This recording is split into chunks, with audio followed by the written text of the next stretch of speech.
ជន់ដីក្រុងធ្វើខ្លួនកម្មករសំណងជីវិនថាវាមិនសុំស្រួលរំដួលដូចជាធ្លាក់អន់លងដៃជើងរាងកាយមិនសំណងប្រឹងឡើងនឹងក្បាយច្រតងបើផ្នែកពេលដែលចេញពីមុខស្លឹងជុំវិញខ្លួនឃើញតែបើស៊ីម៉ងគឺសម័យខ្ញុំចង់ខ្លាចជាតារាប្រឹងជុំទៀលនៅកន្លែងធ្វើការយកស្រត់តដៃខ្ញុំនៅដៃចោពេលដែលវាលោតហោបទំនុកទាំងសិលាពេលក្មេងនេះចាប់ក្តីត្រមៃមួយជាមួយភ្លេងមួយជាមួយតន្ត្រីមានតែការគិនមានតែខោវិស័យតែបើសិនជាប្រៀបធៀបដូចជាមេឃនឹងដី2018ដៃកាន់មេក្រូគេបោកស៊ីសទៅមលីអូហើយតែចង់ល្បីលើសលេងស្រែកហូរលេងដូចឡានកិនស្អុយដូចជាអាចគោអូហូរឿងដែលវាហួងជីដីក៏ចោលទៅចង់មកកម្មពីចាត់ទៅខ្ញុំរំដកក្រុងមិនចង់ប្រៀបធៀបឡើយលើរបស់ជុំចាត់ទៅហៅសកម្មទៅពួកលោកអត់ទាំងដែរដែលមកជន់ដីក្រុងធ្វើខ្លួនកម្មករសំណងជីវិនថាវាមិនសុំស្រួលរំដួលដូចជាធ្លាក់អន់លងដៃជើងរាងកាយមិនសំណងប្រឹងឡើងនឹងតែបាយច្រតងបើផ្នែកពេលដែលចេញពីមុខស្លឹងជុំវិញខ្លួនឃើញតែបើស៊ីម៉ង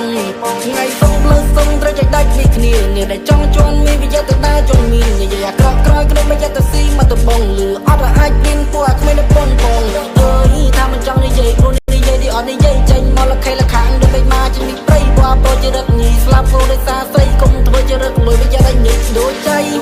ពេលនេះថាមិនដូចពីមុនព្រោះចង់ជន់ខ្ញុំមិនលើវាសោចលេងសំ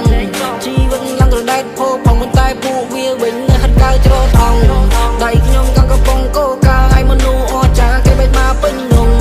នេះឬជាទង្វើនេះធ្វើឲ្យដេកចាំមើលវាស៊ីមីកំពុងថ្ងៃនោះឆ្នាំមុនថ្ងៃនឹងបើខ្ញុំខំប្រឹងជីវិតទៅយ៉ាងណា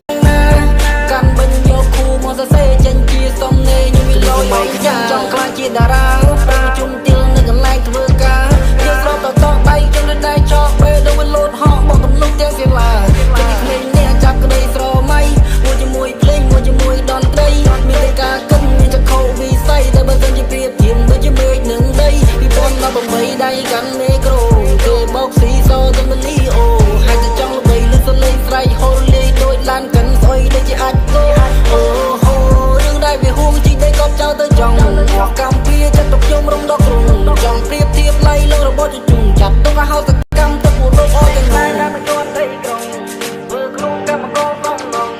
ជីវិតថាវាមិនសុំស្រួលដូចជាធ្លាក់អន់លងដៃជើងរាងកាយមិនសំណងប្រឹងឡើងនឹងតែបាយច្រតងបើថ្ងៃពេលដែលចេញពីមុខស្លឹងជុំវិញខ្លួនឃើញតែបើស៊ីម៉ង